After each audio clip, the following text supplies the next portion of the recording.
We're on Daf Yud Amud Aleph, a few lines into the page. Amar Rav Huna, Haytavcha Doleisar Sakina Kamichacham. If a shaykhid does not show the knife to the chacham. Now we said yesterday, the Indian of showing the knife to the chacham is to show kavod to the chacham. If let's say a shaykhid doesn't do this, so mishamtina we put him in chayrim. Because you don't show kavod, it's a begam in the kavod of the chacham, so we put him in chayrim for this.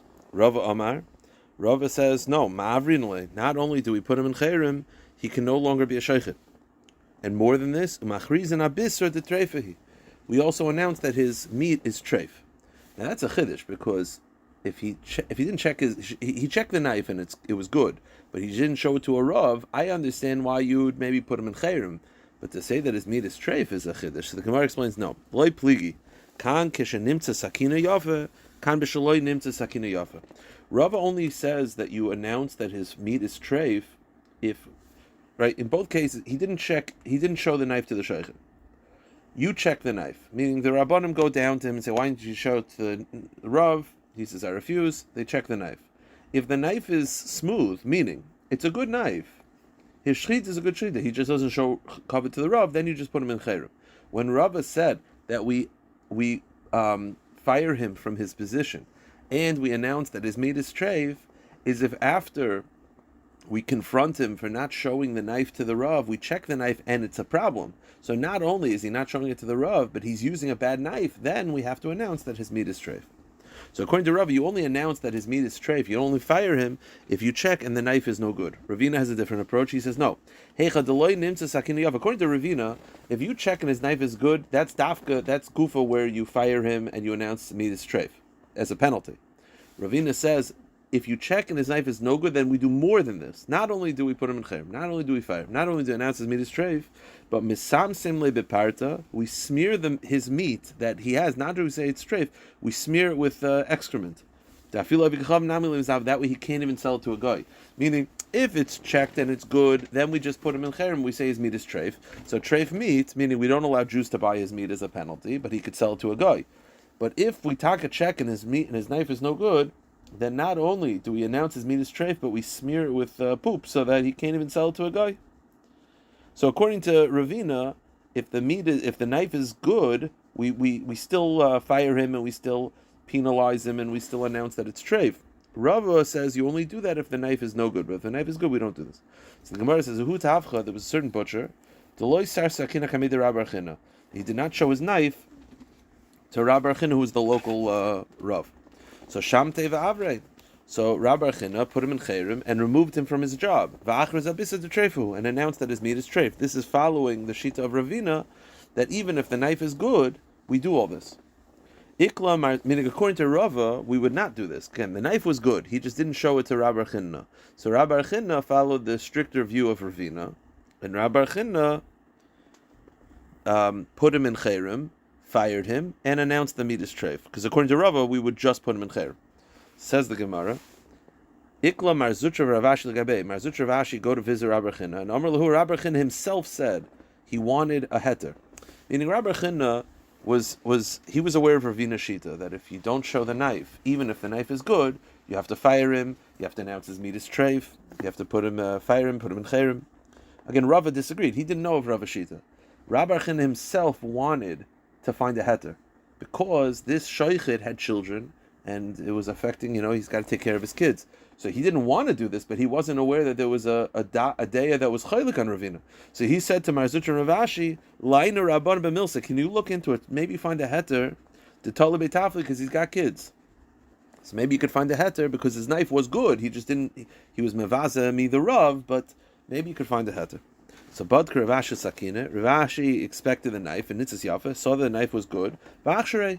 So he followed Rava Shita. He basically told him the Shita of Rava, that if the knife is good, you put him in chayrim, yes, but you don't fire him. He could still sell meat, and you don't announce that it's treif, because the knife is good. So basically they rescinded the chayrim. So Amar Marzutra said to Ravashi, how do you just rescind the chayrim? He was given the covet of Rabbi Archina. So what about the, I'm sorry, they not rescinded the chayrim, so he's still in chayrim, but they rescinded the the penalty of being fired and the meat being treif. Now, how do you do this? What about Rabbi Archina? What about his kavod? So Amrlei, he said shlichus kavdina, and he said, well, Rabbi Chin was the one who asked me to find a heter. Meaning, I don't know, I wouldn't normally get involved.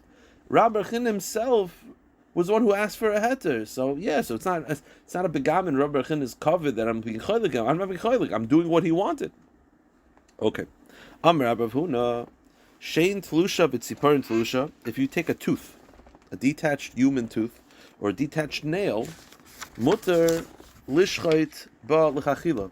You could use it to shecht even l'chachila. Okay. But didn't we learn in the Mishnah, chutz memagel katzir v'magir v'hashinayim v'tziparin? Didn't we learn in the Mishnah that human teeth or a nail are not acceptable for shechita because they tear, they don't cut? So we have a stira in teeth. Can teeth be used? And we have a stira in nails. So, sheina shein lekasha, teeth is not a contradiction. A single tooth is not a problem. Two teeth, meaning you have a jaw that has two teeth, and you're using that to cut the knife of the animal, that's an issue, because the two teeth will have a little gap in between, and it'll sort of serve like a serrated knife.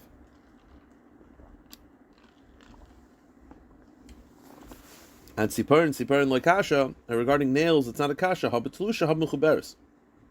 The answer is the nail attached, either attached to a wall, or if it's right, Pasha, we're talking about a nail that's attached to the wall. I'm assuming. The point is, if the nail is attached to the wall, then it's a problem. If it's detached, then it's fine. Okay. New Mishnah. The Mishnah says, So magel kotzer basically is a knife that it's serrated in one direction. So if you go forward, it's not serrated. You go backwards, it is. Like the teeth are at an angle. So if you go forward and kill the animal going forward, it's kosher. The problem is, if you go forward and backward, it's a problem. So the question is, I just went forward. So technically, the animal's neck did not touch the serrated part. Is it allowed? Beishamai says not only is it no good, because Beishamai is concerned, it's a gezerah. Not only because if you go forward, you might come backward. So not only is it not good, but it's a nevela, meaning the mamish chazal mamish made it tummy like a nevela. Beis Hillel machshirin, Beis Hillel says no, it's fine. And if they smoothed out the teeth, meaning you carved out the teeth, so now it's smooth, harei b'sakin, meaning don't. It's not that because it was serrated at some point, it's forever puzzle. If you smooth it out so that it's no longer serrated, it's completely fine. So you have machlekes Beishamai Beis Hillel. Pashas the machlekes is according to Beishamai, it's puzzle, and it's a nevela because Chazal are afraid, and Beis Hillel says it's completely fine. Says the Gemara, Amar Rav Chiya Amar Rav Yechanan, Av keshechshir Beis Hillel. Even when Beis Hillel was machshir the animal, lo yechshir l'tara b'nei nevela, abachila asura. Even Beis Hillel, who says that it's kosher, doesn't mean you could eat the meat. Meaning, they both agree that Chazal did not want you to use such a knife one direction because you might come to use it backwards. They both agree that you can't eat the meat. The machlokes Beishamai Beis Hillel is whether it has tumas nevela. Beishamai says yes, and Beis Hillel says no. Says the Gemara, Amar Rav Ashi, Dekanami, I'll prove it to you. Diktani, I'll prove it to you that even Beis Hillel says that you're not allowed to eat the meat. It's just a shayla of tumah because it says Beishamai poison b'simach shirin. If Beis Hillel actually said you could eat the meat, it wouldn't say machshirin, it would say matirin. And it doesn't. The fact that it doesn't say matirin, it says machshirin means that it's kosher from tum and tahara, but not that you could eat the meat. So that's the diuk in the Mishnah. So the Gemara says it's not a good diuk anyway. Well, if you actually want to go play the game of what it should write, you're right, it doesn't say matirin, but you know what it should say? It should say mitamin and mitaharin. If you actually think that the machlekes is about the tum and tahara component, then it should speak that out. So it doesn't say that. The answer is the Mishnah is not really meduyik either way. So you can't medayik from the Mishnah either way. So it's unclear. So that is the shita of Rav Chiya bar Abba, but it's not. You can't tell in the Mishnah either way. Okay, so new Mishnah, and the Mishnah is going to be dealing with. I happen to have pictures. ArtScroll happens to have a picture, but okay. So it's like this. There's a little bit of the anatomy of the trachea of a cow. ArtScroll has a picture. This is a sefer that has pictures. Basically, we're talking about what is the highest point that you could shecht the trachea. So it's like this. The trachea has many of these rings throughout the neck. Those rings are in between the rings there's just cartilage. The rings are like rubbery rings, and they're in the shape of a U. They're not fully enclosed, they're surrounding. Above that, there's what's called the tabas gedola. Tabas gedola is at the very top, right over here. It's right over here, this tabas gedola. Tabas gedola is a completely circular ring. Most Tanoim believe that is the top of where you can cut. You cannot cut above that. See, above the tabas gedola, you have what's called the koiva. The koiva is over here, and then it goes slants upward. That's called the shipui koiva, and then above that is the koiva katan. So pashtus, the highest point that you could shecht is what's called the tabas gedola. So what our Mishnah deals with is the following situation: you start cutting in the tabas gedola, and then you go up. You go too high. So you started cutting in the middle of the point is good, and then you go up. So you ended the shechita too high, but you started in the proper point. Zak the Mishnah, Hashaychem etechat tabas. If you start cutting within the tabas gedola, b'shayir b'malei shapnei kula, and you leave a hair breadth along its entire circumference, meaning you started cutting upwards, shchitasai ksheira. The shchita is kosher, meaning, according to this Tana, you cut straight through, you went upwards, but you didn't completely leave the tabas gedola. According to this Tana, it's okay. And according to this Tana, if you were to leave the tabas gedola at any point, you would go too high. So let's say you start cutting right over here, which is the tabas gedola. You start cutting right over here, and then halfway you at the end of the shechita, you went too high. According to this Tana, it's an issue. Rav Yossi bar Yehuda says, Maloi hachut al pnei ruba. Rav Yossi bar Yehuda says, no. As long as you cut roiv of the tabas gedola, even if at the very end of the shechita you went too high, that's fine. Roiv is fine. As long as you're roiv within tabas gedola, you're fine. Okay. Zak the Gemara. Rav u'Shmuel damar tavayu. Halacha k'Rav Yossi bar Yehuda. The halacha follows Rav Yossi bar Yehuda. Then again, according to the Rav Yossi bar Yehuda, as long as you did roiv of the tabas gedola, you cut within the tabas gedola of a roiv of the shechita, even if you ended the shechita too high, it's going to be kosher. And Rav and Shmuel paskin like Rav Yossi bar Yehuda. V'af Rav Yossi bar Yehuda. Now it says the Gemara, Rav and Shmuel say another chiddush of Rav Yossi bar Yehuda. Although Rav Yossi bar Yehuda holds that roiv of the shechita in the tabas gedola is enough, let's say I go lower down. You see, lower down you have these rings. You can't really see it, but there's basically rings, and then in between the rings there's just cartilage. Now you're not supposed to cut within the rings themselves. You're supposed to cut in between in the cartilage. Let's say you cut roiv in the cartilage, but then you cut in the ring, and then you went up. So the Gemara says, Lo, if you cut through the other rings, the shechita is not valid. Meaning, there's the rings of cartilage that are held together by... so you have these rings, and then in between the rings there's just some sort of sinew and tissue. So, you cannot cut through... You're supposed to cut between the rings. You're supposed to cut between the rings, not through the rings. According to Rav and Shmuel, this concept of Rubai Kekuloi is dafka by the Tabas Gedola, but if you were to cut through the rings themselves, that is going to be an issue. Meaning the Gemara says that regarding the rings that are lower, not the Tabas Gedola, so we say that that's an issue. So if you cut through those rings, that's going to be a problem. So Rav and Shmuel say that according to Rav Yossi bar Yehuda, it's only allowed if you cut through roiv of the tabas gedola. But if you cut through, let's say, roiv of a ring, that's going to be an issue. Says the Gemara, is that true? Ubishat tabois loy. But Tanya, you tell me according to Rav Yossi bar Yehuda, you can't cut through the rings that are below the tabas gedola. But Tanya, doesn't the Brisa say Rav Yossi bar Yehuda? Go to the next page. Rav Yossi bar Yehuda says, Hashoicha b'shar tabois. If you put a shechita, if you cut through the other rings, meaning one of the lower rings, either severing all or the majority of it,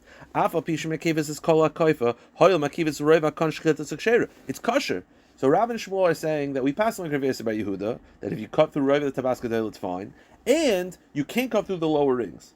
But Rav Yossi bar Yehuda said you could cut through the lower rings. So you're passing like Rav Yossi bar Yehuda that you can't, but Rav Yossi bar Yehuda himself said you could.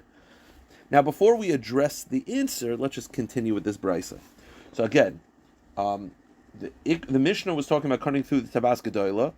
The Tanakama felt that if you cut through Roiv the Tabas Gedola, but then you go up, it's no good. According to Rabbi Yosef, the Roiv is fine. Then you have this brisa. The Rabbi Yosef says you're allowed to cut through the lower rings. Umugmeres psula. But if you were to cut upwards, meaning this line of the brisa is going back on the Tabas Gedola, that if you were to go through the Tabas Gedola and then go up, which Rav Yosef Bar Yehuda is lenient, this Tana disagrees, and he follows the Tanakama, which is it's a problem. And then you have Rav Chanina ben Antignus, Amugmer Shikshera. He actually completely disagrees. Rav Chanina ben Antignus says you could actually cut slightly above the Tabas Gedola. According to Rav Chanina ben Antignus, he disagrees. He feels that again, we have to go back to the picture. Most Tanoim believe that Tabas Gedola over here, right over here, this little point over here, is the end point. You can't go above this. Rav Chanina ben Antignus disagrees. He actually says you can go a little bit above this. You can go to the shipoy of the koiva. You could begin shchit. You can go shchita over here, so it's slightly further up. So according to Rav Chanina ben Antignus, you can go slightly. You can go up to the slant, the shipoy koiva. Right, the article brings down. In his view, the limit is the slant of the helmet. Okay.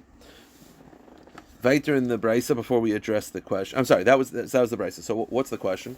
How could Rav and Shmuel say that we paskin like Rav Yossi bar Yehuda, that you're allowed to cut roiv of the Tabas Gedola, but you're not allowed to cut the lower rings, when Rav Yossi bar Yehuda himself said you could cut through the lower rings? So Rav Yosef bar Yehuda tarti ka'amar Rav and Shmuel sabri kavasa b'chada paliga b'chada. You're right. When Rav and Shmuel said we pass on Rav Yosef bar Yehuda, they mean we pass on Rav Yosef bar Yehuda regarding the Tabas Gedola, but we don't pass on like him regarding the lower rings. Regarding the lower rings, he's machshir, but we hold that it's treif.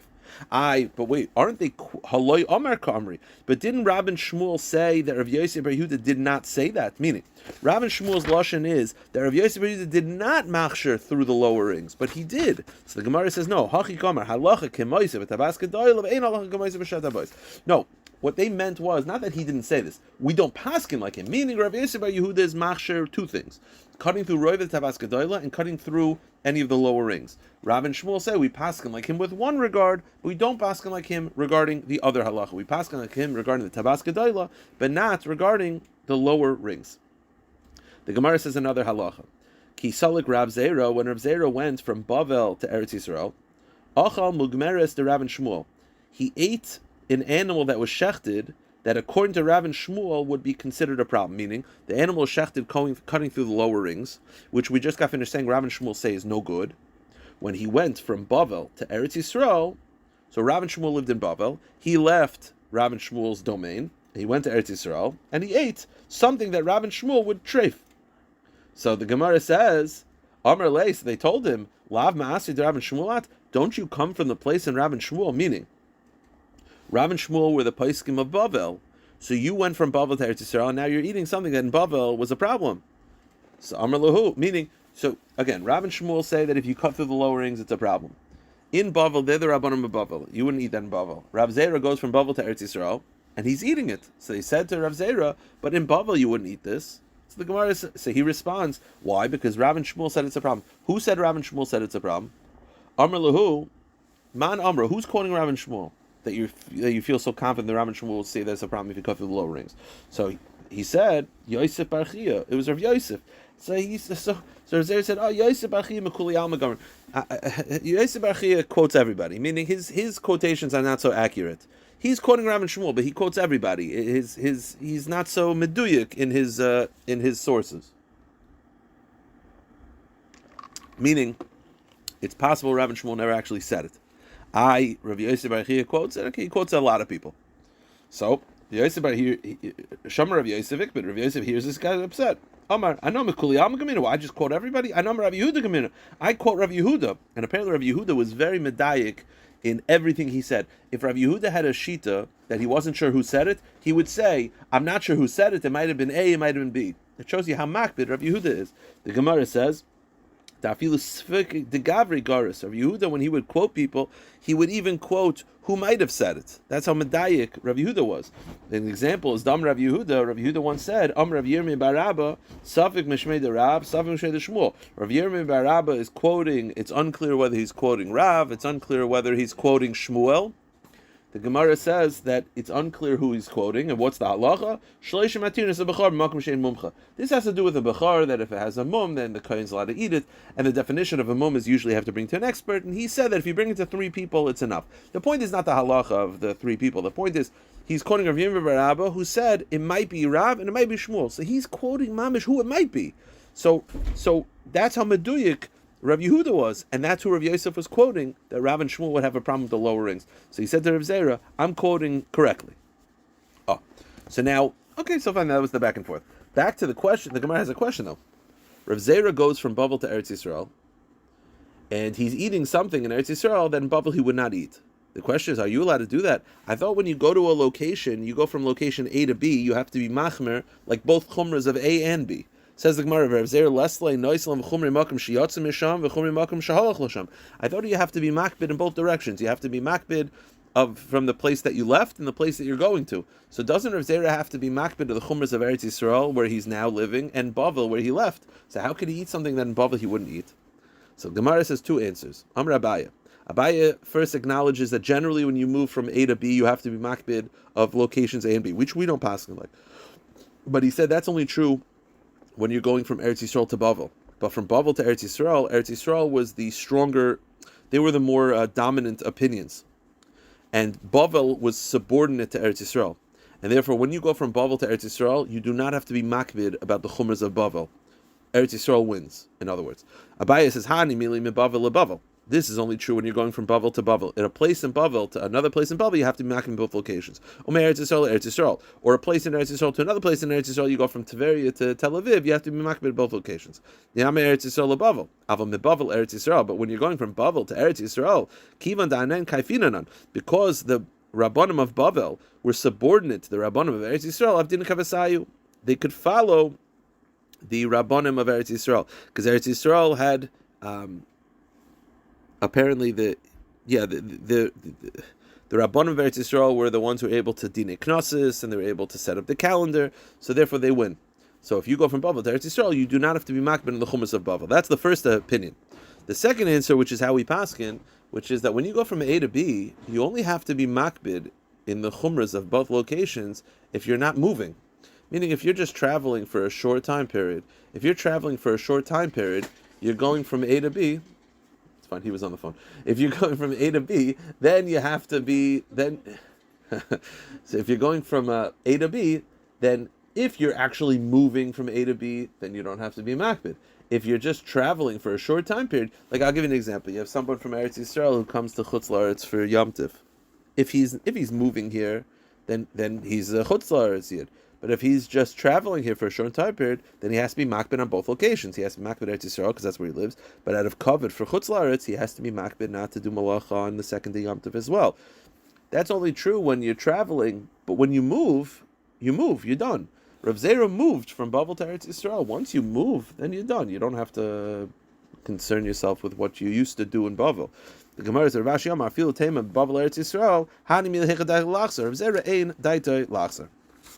Now, the Gemara says, just to finish up this topic, we've been saying that in Bavel they would not eat meat that was cut through the tabos, through the lower rings, because Rav and Shmuel held it as aser. That's such a thing that you're telling me that in Bavel nobody ate it because they followed Rav and Shmuel.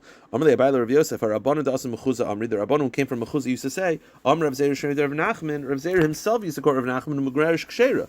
Rabbi Nachman was machshir in Bavel. So you tell me Rav and Shmuel said it's aser, but it's not universally aser in Bavel because Rav Nachman was mekel. So he says, Amrlei nar pashte. Okay, you're right, there's different minhagim in Bavel. So this entire conversation, which was making a presumption that in Bavel they were super makbid in one direction, it's not so pashut. The Gemara says like this. Now, we had before regarding the highest point of where you can shecht. So most Tanoim held that the Tabas Gedoyla was the highest point. Rav Chanina ben Antignus said that it was slightly above the Tabas Gedoyla. It was by the Shipui Koiva. By the Koiva, I'm sorry. So you can cut up to the koiva, which is right above the tabas gedola, and the shipoi koiva is too far. The Gemara says, Rishim ben Lakish achsher bechuded the koiva.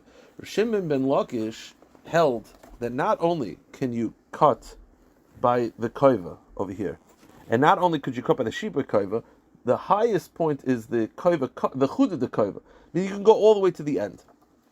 That's where Rishim ben Lakish held that you can go all the way mamish to the end. So the Gemara says, Karli Rav Yechon heard this. He said to Rish Lakish, Gisa, too much. You're too far. You can't cut that high. So according to Rish Lakish, you can go all the way to the Chuded de Kaiva. Rav Yechon disagrees. Amra Pab Mishnei de Rava, Paga bechiti. If you touch the chiti of the neck of the animal, treifa, it's a problem. Now, the chiti. So the chiti are like this. So this is if you look by the kaiva katan, at the very end, it has this little part that hangs out. That's the chiti. So he said if you touch that, it's too far. Now the question is, what does that mean if you touch that, it's too far? So the Gemara has two explanations. He says, paga, treifa.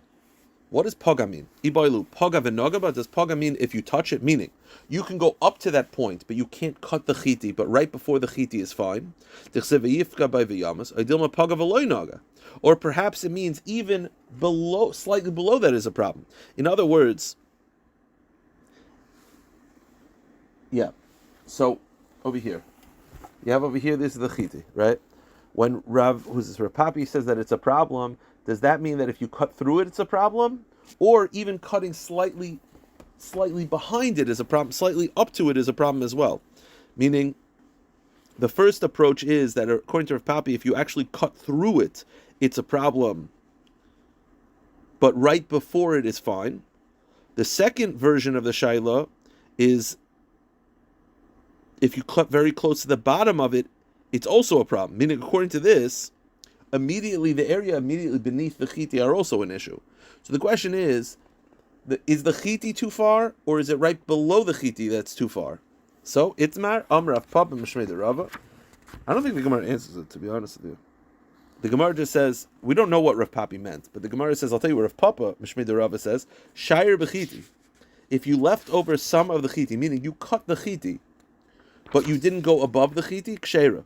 So according to this, Rav Papa is actually super lenient. Meaning, according to Rav Papa, you can actually cut through the chiti and it's fine. You just can't go above the chiti. So according to Rava, you could actually cut this part, you just can't go all the way by the chuded de kaiva. Okay, so basically you have Rish Lakish, who's the furthest, then you have Rav Papa, and Rav Papi, it's unclear if the chiti is a problem or slightly further down from the chiti is also an issue. Amar Rav Meimar bar Mar Yunuka. Hava Kemna Kameda Rav Chia Barei de Rav Avi of Amarli. Shire b'chiti kshera. He said the same thing as Rav Papa, that as you can cut through the chiti as long as you don't go above the chiti, it's fine. Amarli in the Rashi, Amarli Rav Shemen Misfuvra Ikla Mar Zuch La'asim V'Darish Shire b'chiti kshera. He also said that Mar Bravashi Amar Paga b'chiti kshera. Shire b'chiti treifa. Meaning, if you cut the chiti, it's kshera, but shire b'chiti treifa. What does this mean? I'm sorry, hold on. What according to the way Rashi explains, what this means is, according to my Baravashi, you can't actually cut the chiti. You have to cut slightly below the chiti, but the chiti itself are off limits. Just to finish up, Hilchasa Mishipoi Koiva Lamata Kshera.